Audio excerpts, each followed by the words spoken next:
Hey, I'm Decathlon Gamer. Welcome back to FM23 Newton Heath, episode 21.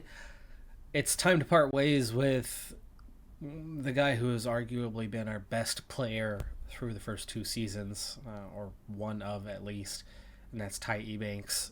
That's how far we've progressed in that first season where we came to grips. He had 35 appearances, 6 goals, 4 assists, a 7-11 rating, when we were just surviving. He was one of maybe 2 to 3 players that had a rating over 7.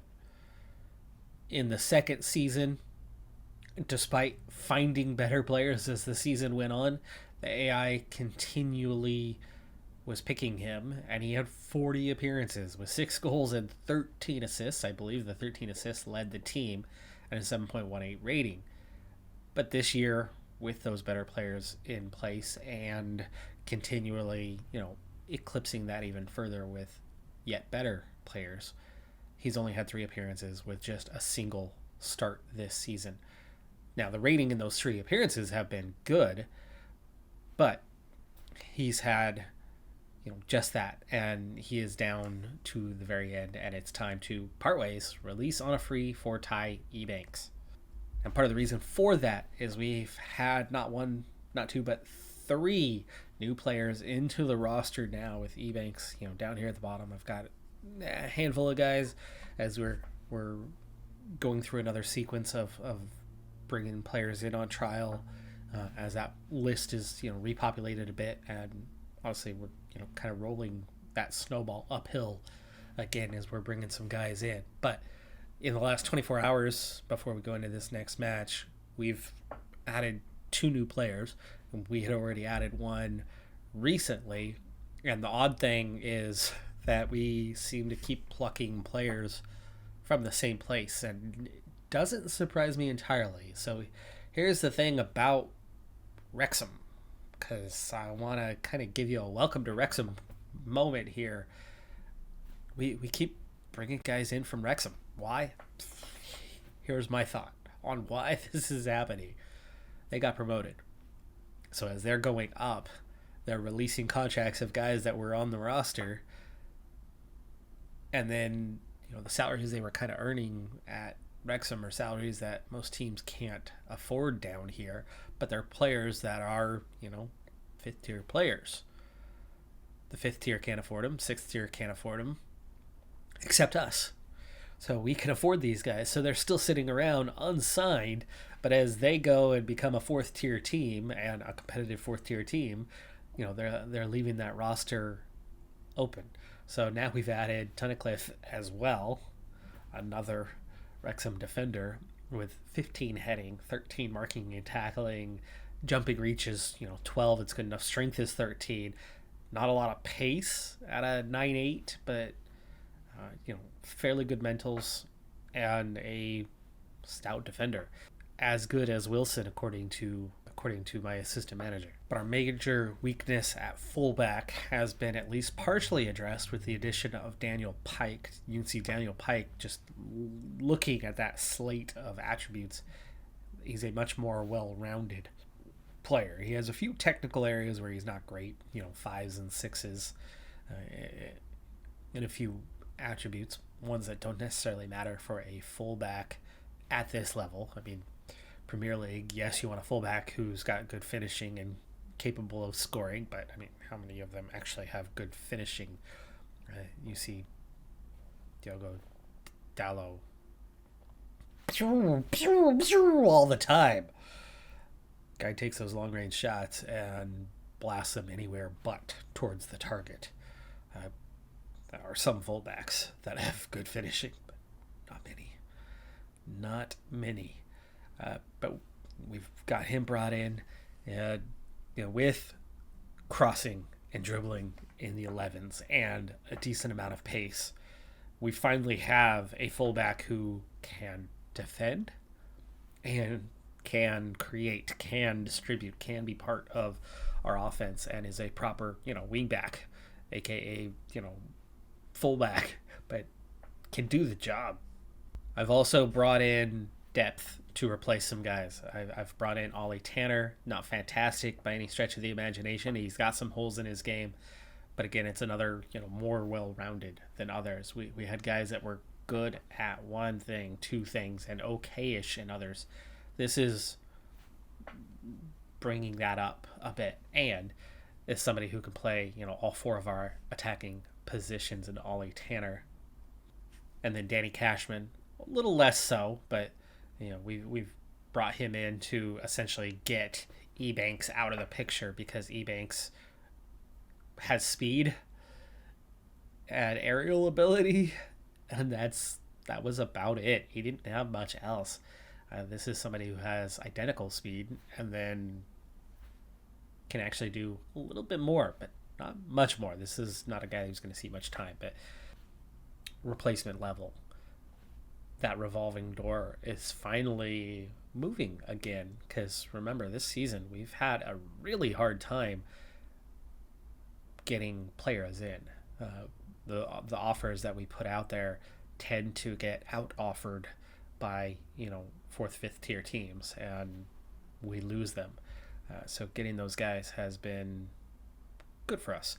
We're also now looking at a roster when you exclude the trialists. Ben Tozer is the first player who's not on contract. And then you just have 2-star guys plus Matty Jacob on contract, but just the 2-star guys. So we are really getting towards the bottom end. But one thing I have managed to do this year is, for the most part, a lot of these guys outside of the best ones, a lot of these guys are on 1-year deals. So a lot of them, it will expire at the end of this year, and they probably will not necessarily be re-signed. But that partially depends on the outcome of this season, right? Are we going up? Matty Jacobs definitely not going to get, re-signed. He's nowhere near good enough now. Tenemo'o, Cashman, these guys are brought in just for this season. And when finances aren't a big deal for us, I don't mind.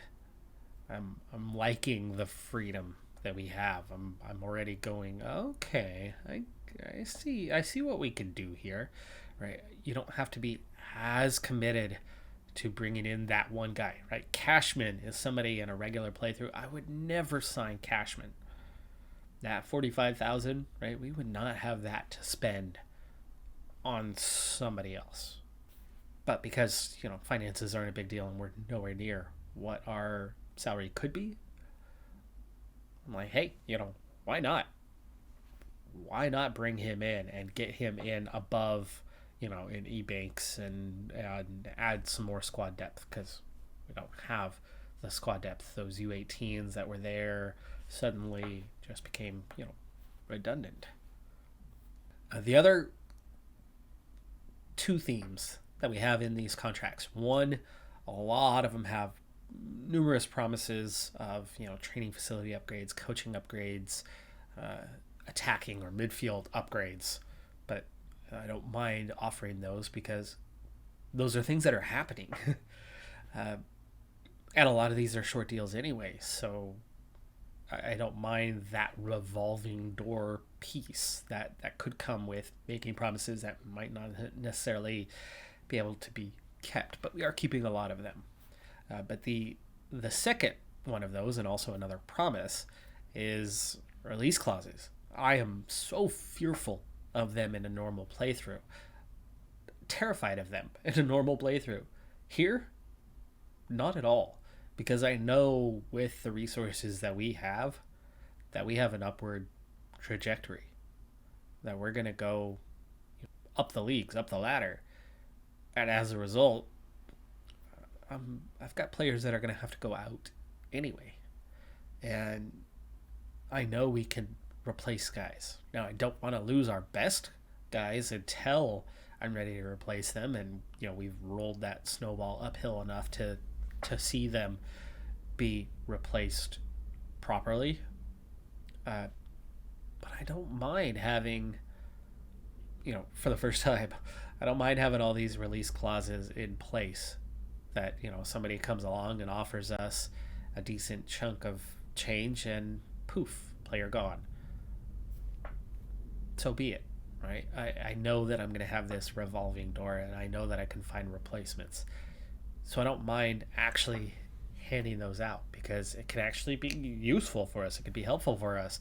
If I got a 2-year deal on, say, Dickinson, if Dickinson has an offer in place and he's suddenly not happy, somebody might come along and go, hey, release clause 60K. I could spend 60K on Dickinson and spend it, and he's gone. I so very nearly had a trifecta of former Wrexham defenders, with Aaron Hayden being the latest, and I already knew that this was in the works, but it was not to be. He has stayed in the National League, going to Notts County.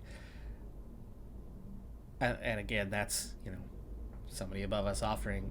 I also very nearly had 5 straight players that I'd offered actually opt to come to us, where earlier in the season we were getting, 1 out of 5 because of these higher tier clubs coming along and also offering.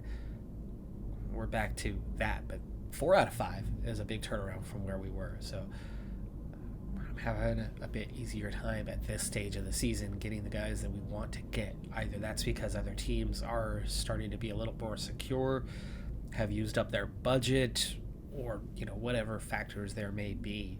Right now, it's been easier to get our guy, just not this one. Next up for us is an FA Cup proper first round match. Wigan Athletic, League One. Spent a lot of time, in Championship, top flight. Yeah, big time match. I mean, training facilities are great, youth facilities are good, their finances are okay, though they are $1 million in debt, but this season they're almost $3 million to the good. Reputation is national. We're going to need an outstanding performance, and we're on the road. Probably going to be making our FA Cup exit at this point, I would think. Being that it's the FA Cup, huge crowd on hand. Of course, the away section we have filled up, but Wigan has filled up a lot of the home section as well. Not a sellout by any stretch, but it's a good crowd for this one, even though we're on the road, and we will not have that advantage of support like we've had even on road games in our own league. It's going to be a tough match, and trialing some new guys. I do expect that our road is probably going to end at this stage. Probably, maybe not, as we get an opener, and it's Charlie Wilson off the free kick there, and Wilson rises above Matty Lund, setting that one up with a very nice free kick. Wigan, nobody even got off the ground. So really, that's a defensive mistake on that one. And Charlie Wilson, our top player last year in terms of ability by the end of the season, he was our best man. This year, he's still up there. He's definitely still up there, but he's not the top guy anymore. There's a dangerous moment. There's that cross. Wilson's going to head that away. Another cross in on target, but Killip makes the save. Killip is now the weak man in our starting lineup. And then, other than that, Killip makes that stop, though, and Lund starts the counterattack. Ford has shifted from the attacking midfield on top as Walker was okay, but not great. And I think we have a better option now. So Ford has moved to the top position, as that one was close to the upper corner, but keeper saw that it was clearly a couple of feet over. Lund, another free kick. Wilson getting on the end of it again, but cannot get this one on target. But I like how they're thinking. Clear that one away, but they reset. Play that off into some space. Take the shot. It's blocked. Deflected out. Ooh. Dangerous free kick there, but no highlight from it. But here's a different highlight from the other side. Killip dives. Somebody's offside. But Killip made the save anyway. Shots, they are ahead. XG, they are ahead. But we lead on the scoreboard as we approach half time. So Ford has moved up. Matty Lund, who was signed as a defensive midfielder, has moved up into Ford's spot. And then another new signing, Neil, comes in as our new pairing with Hammond. Hammond hasn't been here that long either. Apollo Bai is new. Ola Odabemi is new. So our entire attacking front is new. In fact, pretty much the entire squad outside of Killip, who we brought in mid-season last year, and Wilson. They're all new. Hammond is the other one who's been here the longest. Well, that's one half with a lead. It's not the kind of formation. It would be an okay formation to go a little more defensive, but it's very much more an attack-minded formation, and we do not have at this stage a secondary formation. Now that we are professional, now that we get to train 5 days a week, might be a good idea here at some stage to go ahead and add in. As Ola has a yellow, let's go ahead and bring on somebody who's a little more defensive-minded but can attack in Dickinson, as I think we are starting to look at the scoreline just a little bit and start thinking about the later stages of this game. So getting some guys that are a little more defensive-minded into positions, but ultimately play the same style, but, you know, boost that defense. Wilson should have headed that back to the keeper, but fortunately did not make a mistake, did not get intercepted. Hammond on a yellow and struggling. We might want to go more defensive with, like, say, Ben Tozer, but Tozer, his ratings are really starting to stand out as, outside of the long balls being a bit weak, Pike's clearance goes right into the attacking player, and it bounces, very fortunately for him, right in front of him after he just takes a ball off the chest. And oh, that should not have been a shot. Wow. We easily had the better position. We were a half step ahead, and we just straight get beat for pace by the League One side here. Oh, wow, we were 3 steps ahead of him. Ouch. Ouch. Ton of cliff. And his rating plummets to a 6.2 after that one, rightfully so.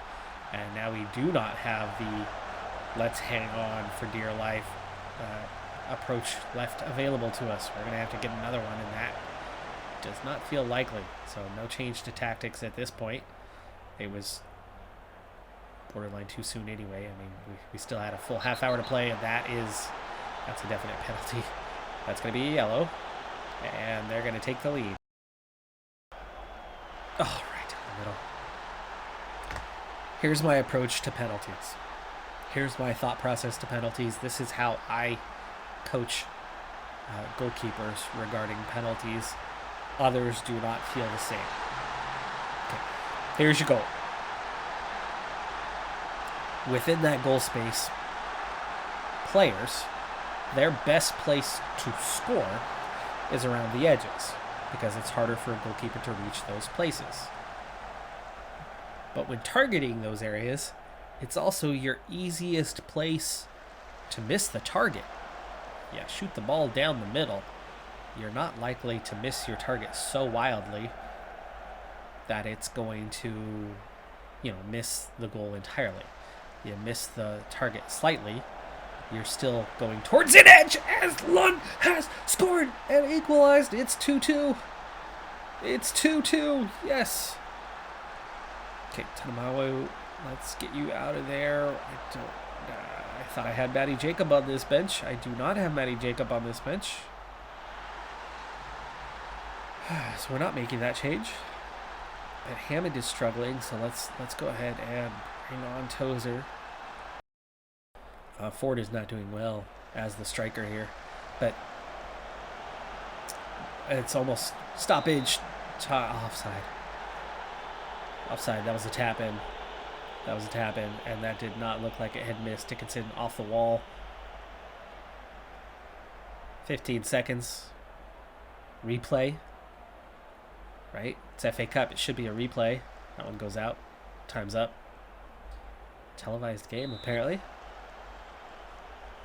Looks like we've got a televised one here. This is going to be good for the club reputation. Do they calculate that in FM? In real life, that's how that works. You get televised for the first time and you put up a good performance against a team 3 tiers above you, and you come away with a draw? Yeah. That's fantastic for your reputation.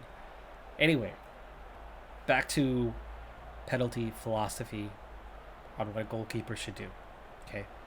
Like I said, the attacking player, when you paint the edges, you miss the target slightly, you miss the goal. Or you kick more towards the middle, but you're more likely to miss the target. So, playing, towards the interior makes you more likely to hit the target, higher percentage.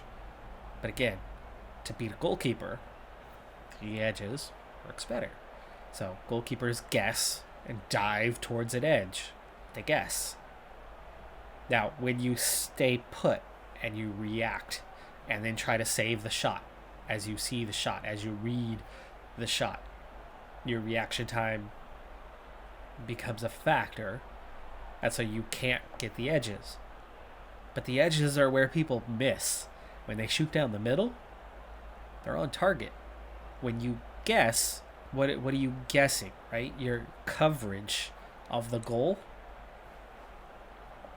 15, 20%, right? Think of the goal as 4 quadrants. You're not going to get the upper quadrant almost at all. Especially if you're diving left or right, you're getting the lower quarter. And then you're still not covering all of it, right? You guess and dive the right direction. They're still trying to paint that edge.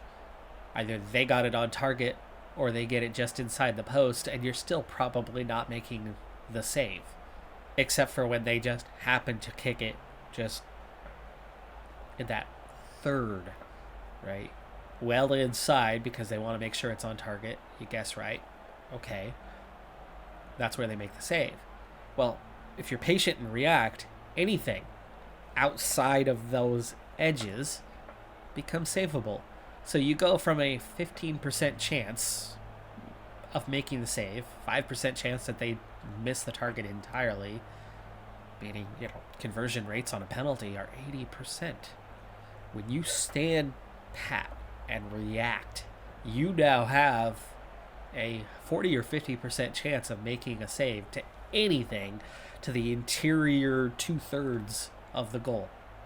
And now it's just the edge third that is beyond your reach because of the reaction time. You're not going to get there. But that's where they miss anyway. So you've now got a chance of saving 2/3 of the potential shots where you had maybe a 15% chance before. And there's still that chance that they miss that target. And if you become known as a keeper who is going to save anything interior, where's the other team going to start shooting consistently? They're going to shoot to the edge.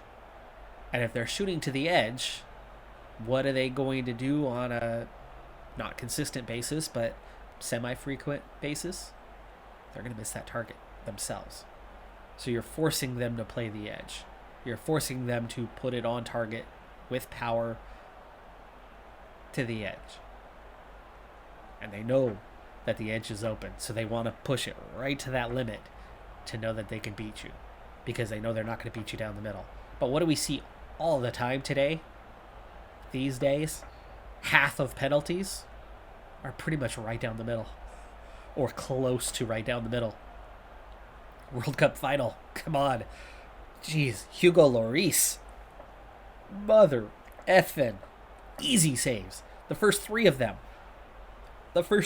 including Messi's, were easy saves if he stands on his spot and reacts to the shot. He stops all 3 of the first ones. The 4th one was a good penalty and not getting saved. Guessing right or not. But those first 3 should have all been saves. And Hugo Lloris is a better keeper than that.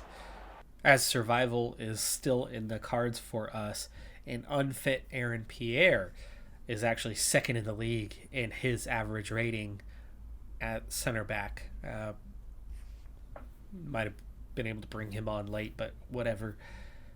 We're now just 1 point off the league lead after 15 matches played, now with 10 wins and quite the streak going for the side here. Kidderminster 1 point ahead, but we have a +8 goal differential over them. Buxton is level, but we're +7 over them, and we seem to be, according to goal differential at least, a clear top 3 teams. Also a couple points ahead of Spennymoor, who used to be the league leaders but have slipped. Chester was also league leaders recently but have slipped. So as their form is beginning to dip, our form is coming up. And where we had all those holes in the lineup before that had me worried, we don't have those holes anymore. And while I was managing the side to poor performance after poor performance, stepping back has seen an immediate turnaround. Now, if we can get ourselves in a strong position as the season goes on, for one thing, we're not going to be in the FA Cup much longer. We still might be out in this round. Beating Wigan is going to be really tough. We were fortunate to come away with that draw and get that replay at home. Gives us a slight chance, but second round, you're likely to face an even better team. They are in the relegation zone of League One right now, so they are a team that does not have form. We're a team that's, second in our league, so yeah, we might be multiple tiers below them, but we're a club that's in form, they're a club that's out of form, and they probably were not playing all of their top guys. They were probably playing a B squad for the most part. We had our best team on the field. A number of factors that made that game more playable for us than them. But with new signings coming in, strengthening the roster, strengthening our position in the league, and for now at least hanging on in the FA Cup, we've had a real turnaround from that start of the season here in mid-November. Finances are also well on the rise now with 19 million, as it is climbing ever so steady, and with that FA Cup match coming up and what we charge for FA Cup tickets, more so than what we charge for the league, I'd fully expect us to have a damn near sellout for this Wigan replay, and therefore I think we're going to see that balance skyrocket yet again. By the way, we are now spending 1.4 million, which is the most in the league, I think, by far. So we are well ahead of the other teams now in spending. We are a team that should be at the top of the league just based on those factors.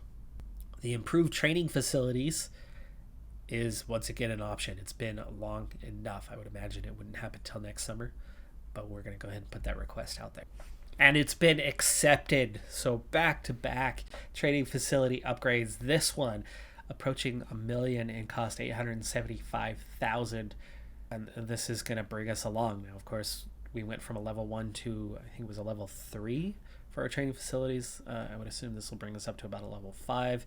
It's one step at a time, but one step is not 1 point. There's 20. I think it's like 2 at a time is the way it does that in terms of the actual ratings. So likely it'll be a 5.